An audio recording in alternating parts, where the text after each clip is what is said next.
Hello friends नमस्कार मु सुब्रत कुमार आपको सबुजिमा सुब्रत एक्सप्रेस को स्वागत करुच्ची आशा करछि आपण माने बहुत भल थिबे। देखंतु मो हाथ रे गोटे पावर सूट गोटे अच्छी माने कैनन रो एटा होची हमर मॉडलटा होची SX 540 HS एथिरे वाईफाई फैसिलिटी रहिची। एटा पाखा पाखी आपण मानकर 3 किलोमीटर रु 4 किलोमीटर पर्यंत जूमिंग करि परिबो। मु आपण मानको केतक वीडियो रिकॉर्डिंग करी आपन देखौची आ जूमिंग करिकी यार केतक शॉर्ट वीडियो आपन मानको देखेबी। ए वीडियो माध्यम रे मो चैनल रे आपन माने प्रथम थर पे विजिट करथिले गोटे लाइक शेयर सब्सक्राइब करे भूलियो नाही। चलंतु केतक शॉर्ट नबा।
हेलो सांग माने यार देखिले आपण माने देखंतु केते बाटे एटा जूम कराउची।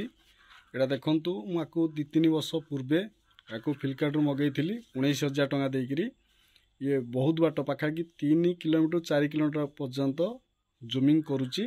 आपण चाहूथिबे जदी माने कोनसी गोटा दूर बाटर जिनसटा धर पक्षी फोटो हो बा एनिमल फोटो हो जदी आपण माने चाहूथिबे आउ एटा होची फिक्स लेंस। एटा DSLR नुहे एटा point and shoot camera wild animal पाई एटा बहुत बढ़िया point and shoot camera Canon एटा बहुत बढ़िया कैमेरा आणंतु आउ कमेंट करंतु मोर वीडियो आपन केमिति लागिला। आशा करछि आपन वीडियोटी भल लागछि। भल लागते लाइक करिवे शेयर करिवे। रहूछि नमस्कार।